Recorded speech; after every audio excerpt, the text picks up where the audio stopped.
Hello everyone and welcome to Slash Film Daily for Thursday, February 21st, 2019. On today's episode, we're going to talk about the latest film and TV news. This is Slash Film Editor-in-Chief Peter Sciretta, and joining me on today's podcast is Slash Film Managing Editor Jacob Hall. Hello, hello. Weekend Editor Brad Oman. Hey, that's me. And writer Chris Evangelista. I am also here. Yes. We have a couple news items today, mostly TV.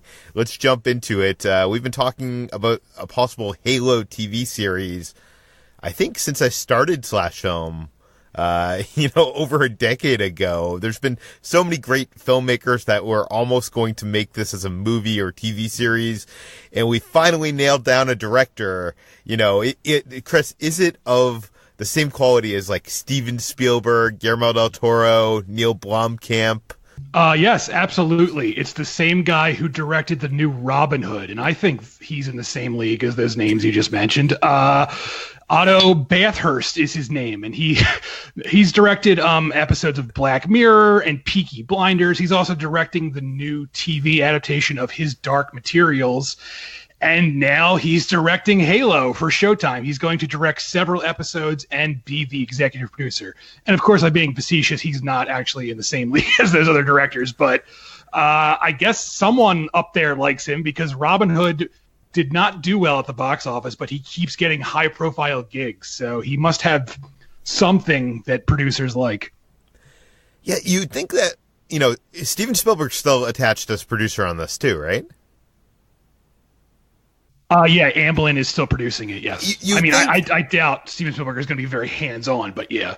Yeah, but you'd think Steven could call some people and get a bigger name than the guy that did that recent Robin Hood movie.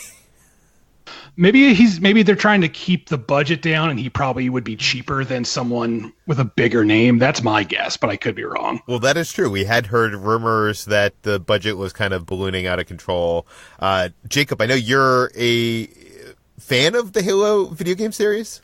At least the first couple of them back in the day when they were new and they were like the thing everybody was playing. I played countless hours of these games, and this news is really dispiriting because I feel like even when Rupert Wyatt was attached to do this, I think last year before he dropped out, and he did, Rise of the Planet of the Apes and the upcoming Captive State. It may not be as big of a household name as some of the others, but he was still a director who has very commanding presence on screen. You can feel his voice, and this feels like a very safe, strange, and as implied earlier, cheap choice for a show that's rumored to have extreme budgetary issues behind the scenes.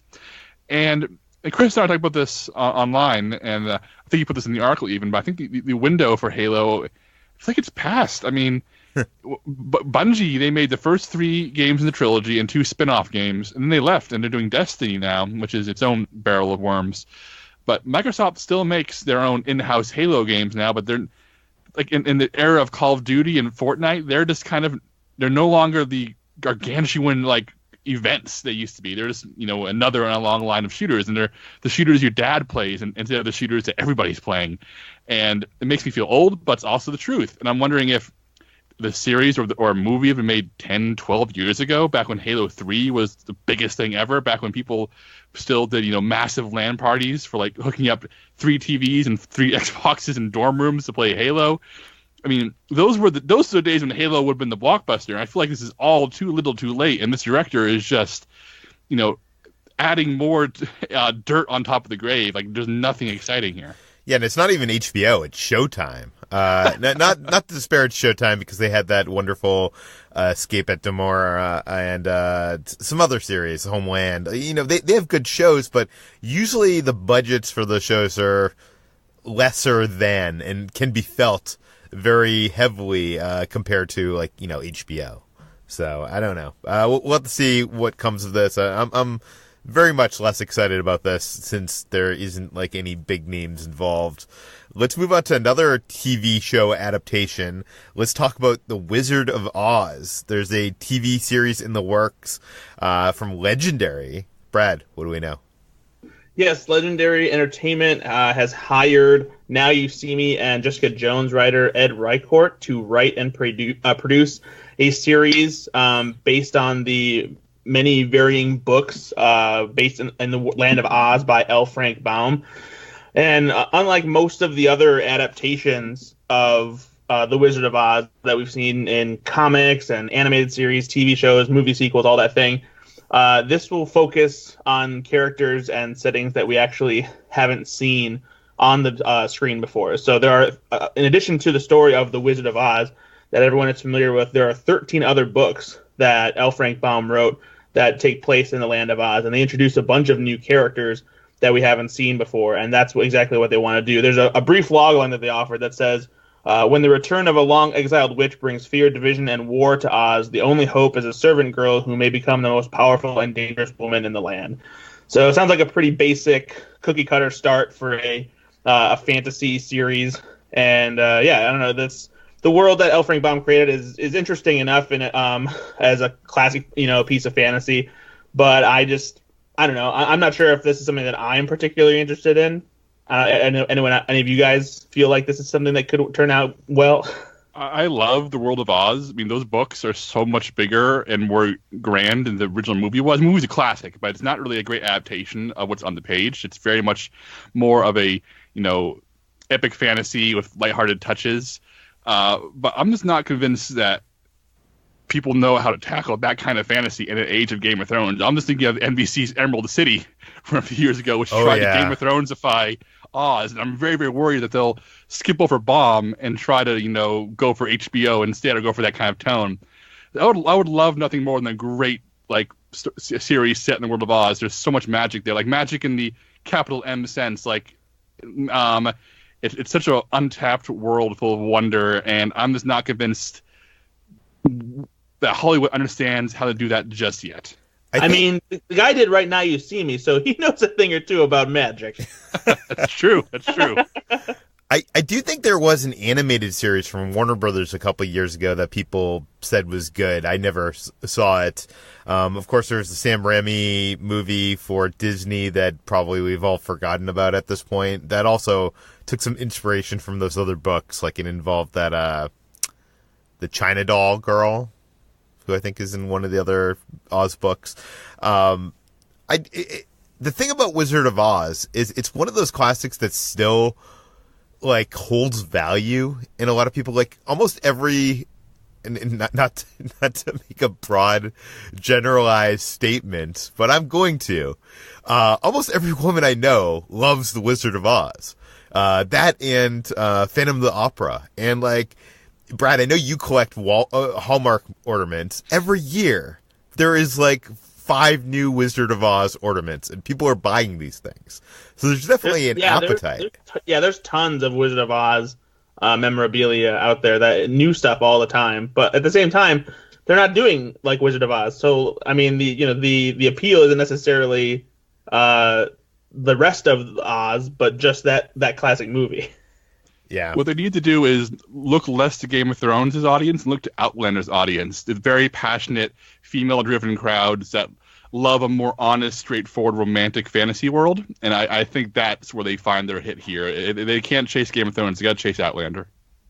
Good point. Okay, let's move on to another TV show. This is The Haunting of Hill House.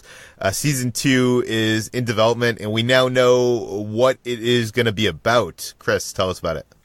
There had been rumors that Netflix was interested in a second season, and at the time it seemed kind of unlikely because the first season of Hill House wraps everything up pretty well, and it adapts one book, and so on and so forth. But now we know there is a second season, and rather than taking a traditional approach, Mike Flanagan and Netflix, they're going to turn it into an anthology series, sort of similar to what AMC is doing with The Terror.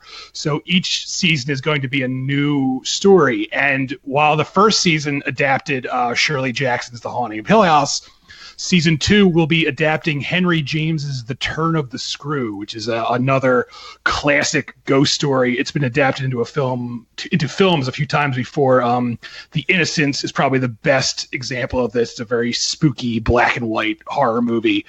And this is really cool. I'm very excited about this. I loved The Haunting of Hill House first season, and I really like Turn of the Screw. I think Mike Flanagan is very talented, and I'm just going to assume, because this is what the first season of Hill House did, it's going to take a lot of liberties with the book, because Hill House only really took like names and certain ideas and then created its whole like new thing. And I'm guessing that's what they're going to do with this as well.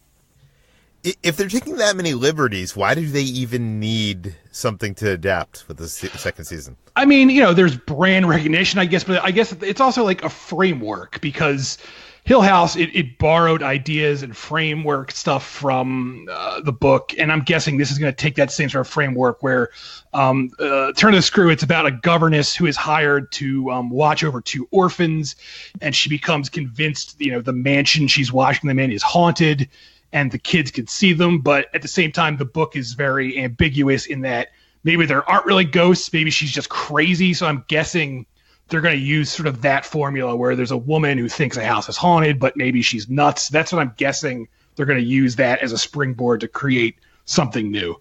Jacob, I know you were a huge fan of this first season. What do you think of this news? Yeah, the first season is phenomenal. Mike Flanagan is phenomenal. I love this idea. I have not read The Turn of the Screw, but I have seen The Innocents. And I feel like we have this idea that older horror films aren't scary. They could be spooky or interesting, but The Innocents is scary. It holds up as a genuinely unsettling ghost story, even though it's, oh my goodness, like 60 years old now. So I'm very excited by this. And the idea of what Flanagan did, and expand on what Chris said, is he took what Shirley Jackson was doing with The Haunting of Hill House and took that thematic core and built it out in ways that were more personal to him or personal to his writing staff, and transformed those ideas into something that was passionate and personal to him as a storyteller.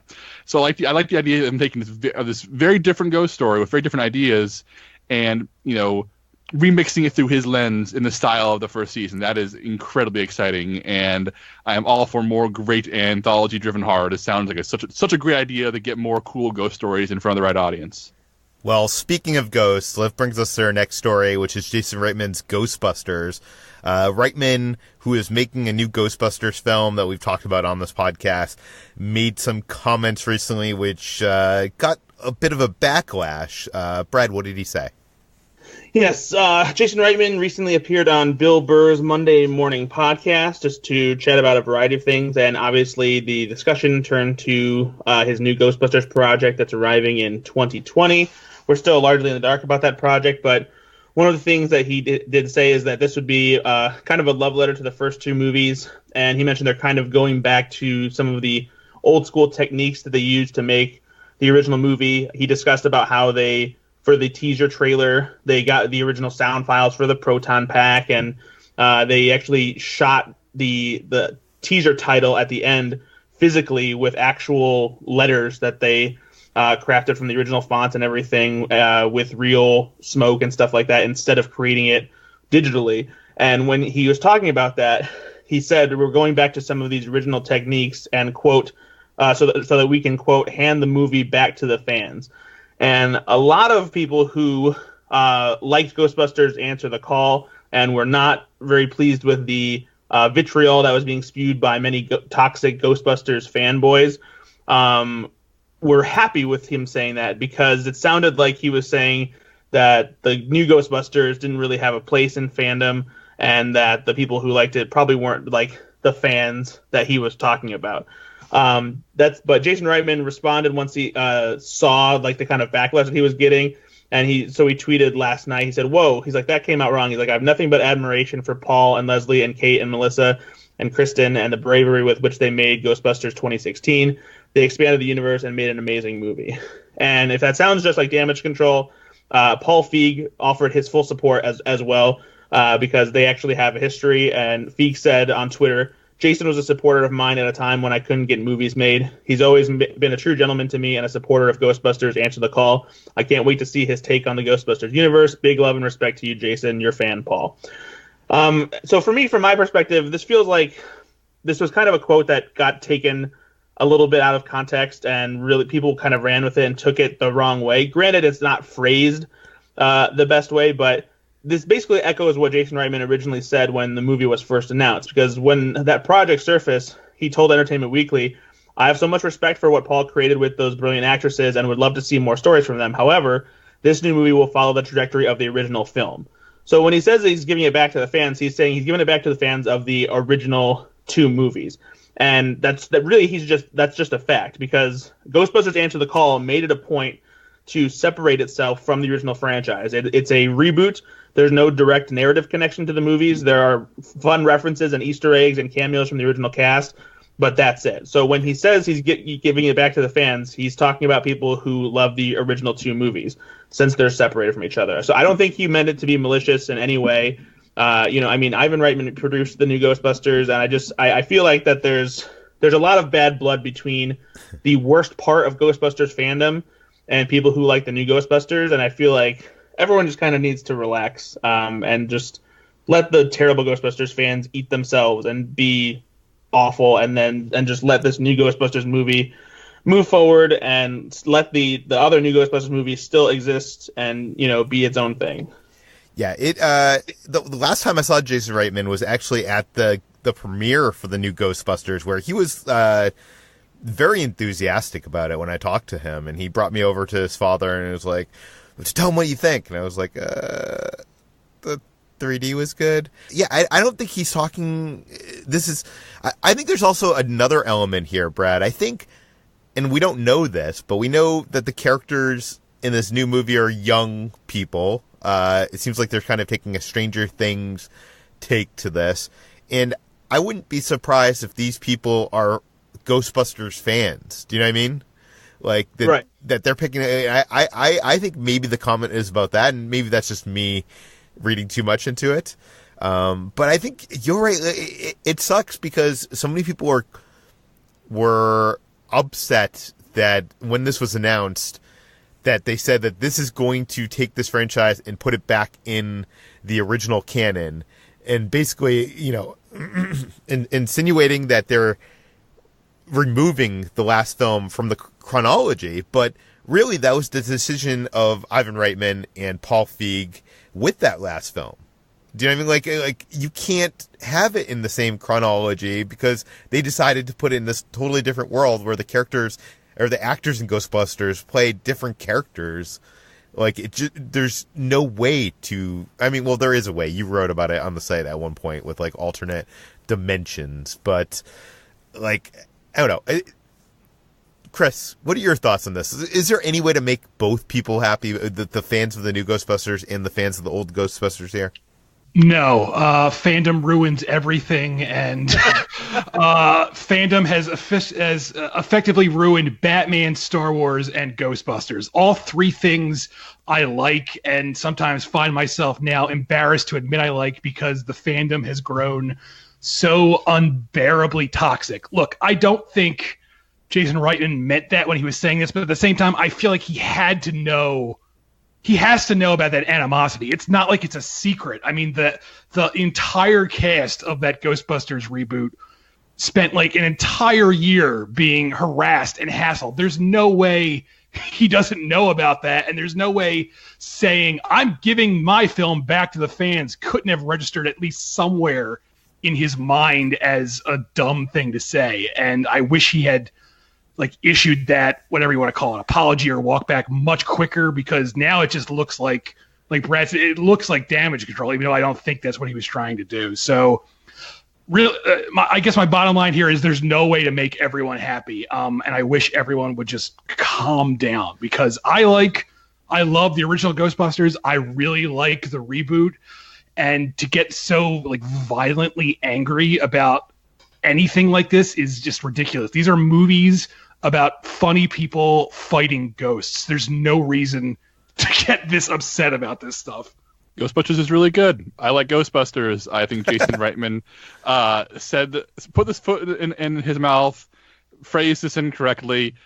I just think that I can't believe Ghostbusters of all things has such a toxic, bad fandom. I mean, I never understood that, and I still don't, and I really hope the movie's good, and I hope that fandom will shut up. But I think Brad and you guys put it pretty perfectly. I really want to love Ghostbusters unashamedly again, and I want Jason Reitman to help me do that. Yeah. Speaking of Ghostbusters fans, there is a Ghostbusters Fan Fest that will be coming for the first time on June 7th and 8th. It is the first big Ghostbusters convention of its kind. It's a big private event that will be happening on the Sony Pictures lot. The tickets are super expensive, starting at $500 for the 2 days that it's happening. I think that the tickets are way overpriced, but it seems like it could be a cool event for people who are the most hardcore Ghostbusters fans, since it is actually on the Sony lot, and they'll be doing a lot of cool exclusive things with some of the cast members. And I have a feeling they'll probably make some announcements about the new Ghostbusters there. We're hoping that we'll be able to cover the event actually there as long as press credentials come through. So fingers crossed for that. Yeah. And there's also a Ghostbusters Transformers crossover comic coming out. Yes, there is. There was the first thing that came about that surprised Ghostbusters and Transformers fans was just before Toy Fair began. There was a new Transformers action figure that took the Ghostbusters classic vehicle, the Ecto-1, and turned it into an Autobot called the Ectotron. You can pre-order it right now at GameStop. The pre-orders at Hasbro Pulse are sold out. But the Transformer itself will get an introduction in a comic book miniseries by IDW, who has been running the new Ghostbusters comic book series, where the Ghostbusters will meet the Transformers and the Ecto-1 will turn into an Autobot. It's supposed to start this June, and there are apparently some other crossover surprises in store. I don't necessarily know what that means, but the Ghostbusters in this comic book universe have previously crossed over with the real Ghostbusters and the new Ghostbusters and also Teenage Mutant Ninja Turtles. So there's plenty of possibilities as to what else could happen with this Transformers crossover. Maybe the new Ecto-1 will get turned into an Autobot. Maybe the Ninja Turtles van will get turned into an Autobot. Who knows? But it sounds like it could be fun, and I definitely want to get my hands on that Ecto-1 Transformer. So what you're saying is this is definitely part of Transformers and Ghostbusters canon? Yes, absolutely. Yes. I just want to add the IDW comics of Ghostbusters, Ninja Turtles, Transformers, all of those are actually really good. They're seriously so good. As silly as it sounds, these comics are crafted with so much care and love, and they really expand upon what people like about these characters in ways that are surprising. I'm not even nostalgic for like Ninja Turtles and Transformers, and I like these comics. So this is actually going to be something that could be worth looking out for. Cool. Okay, let's move on to our last story. This is something that hit yesterday, I think, after the podcast was recorded. A Hulk Hogan biopic is in the works with Chris Hemsworth ready to step in the ring for director Todd Phillips. What is going on here, Chris? Yeah, when this broke, I honestly thought it was like a joke, and I think everyone did too, because this is ridiculous. Chris Hemsworth will play Hulk Hogan for Todd Phillips, the director of the Hangover films and, of course, the new Joker movie, and it's going to Netflix. All of this sounds very strange. Bradley Cooper is one of the producers. Just everything about this story is like, really, is this really happening? Of course, everyone knows who Hulk Hogan is. He's, the famous wrestler, and he became huge in the late 80s and the 90s. And of course, in the 21st century, he had a lot of trouble because a sex tape came out featuring him using racially charged language, or really just racist language. And then he sued Gawker and destroyed Gawker, and he's kind of an asshole. But this film won't focus on any of that. It's going to focus on his early career, basically his rise to fame. And I really don't know how to feel about this because, like I said, Hulk Hogan is a huge asshole, and I have a feeling they're going to make this sort of like a funny comedy where Chris Hemsworth plays him as like a likable doofus. And I really don't know how I feel about that, but it's happening. Yeah, that's what I'm wondering. I think before he became like that, all that sex tape Gawker stuff and like reality show nonsense, when he was doing the wrestling stuff, maybe wasn't as much of an asshole. So I guess like setting a comedy during that time in his life and that kind of thing could still be fun. But yeah, it does seem kind of weird because Hulk Hogan's definitely not the best person. Do we know this is a comedy film? Like, my first impression is, it's Todd Phillips. He, obviously did like the Hangover films. He's a comedy director, but he's also like tried to do some more serious stuff. Like, the Joker film that he's working on is supposedly more of a War Dogs. Don't forget War Dogs. Yeah, War Dogs. Oh, War Dogs, that masterpiece. Yeah. There's nothing official that says what tone they're going for, but it's just the fact that it's him and it's Hemsworth who has, in recent years proven he has like amazing comedic timing, and it seems like more often than not the roles he gravitates towards in the recent years have all been comedic. So I'm just assuming it's going to be comedic, but maybe not. Maybe it's going to be a very serious Hulk Hogan biopic. Because I could see another side. I do think it is the comedy take, but I could see the other end of the spectrum where Chris Hemsworth wants to have like a transformative, biopic performance that could be, the subject of award talk, like, Rami Malek's Bohemian Rhapsody. Maybe it could be a mix of both too, where it's kind of like I, Tonya, where it's kind of satirical but also dramatic. Interesting here, I think, for anybody who's a wrestling fan, is Eric Bischoff is a producer on this. Eric Bischoff is basically the guy that ran WCW, the biggest competitor to the WWF, WWE, I guess now, during like the big Monday Night Wars. And he's a longtime friend of Hogan. Hogan jumped ship from the Vince McMahon's organization to the WCW, and he became Hollywood Hulk Hogan, and really helped elevate that promotion for some bit. But Bischoff's involvement in this as an executive producer is kind of crazy to me, because much of Hogan's early story, I mean, not much, I would say most of Hogan's origin story takes place in WWE, and not having WWE films involved here, I don't know how they're even going to have the rights to show, famous WrestleMania matches against like Andre the Giant and stuff. Like, Jacob, like, is it even possible, or are they just going to show like the behind the scenes stuff? That's a really good question. I'm reminded of all these biopics that never really gain traction, or musical biopics, because they don't get the music right. So it's like, here's a story about a music artist we like, but we don't have any of their songs. It's worthless. So I think the idea of making a Hulk Hogan movie without WWE's actual participation is, I don't know. I don't want to see Hulk Hogan's home life. I want to see his home life juxtaposed to his actions in the ring. That's what's interesting about wrestling, and seeing where the reality lines between reality and fantasy blur. Who was Hulk Hogan really? That's a question worth pursuing in a drama and a comedy. I would like to see that, but and Peter, you can probably correct me if I'm wrong on this, but I know that when all the Hulk Hogan stuff went down with the racist comments, I believe WWE stopped doing Hulk Hogan merchandise. They kicked him out of the federation, and he was part of the Hall of Fame. They kicked him out of the Hall of Fame of wrestling. Yeah, and Vince McMahon who runs WWE, is a famously vindictive, unhinged guy. Yeah. So him not being involved means that as him declare war in this movie. So I'm very, very curious to see what they can and can't get, because without Vince on board, they don't get WWE to WWE. This can't be a complete portrait of Hulk Hogan as a real man and as a character, comedy or not, and that's how you make this movie even remotely compelling.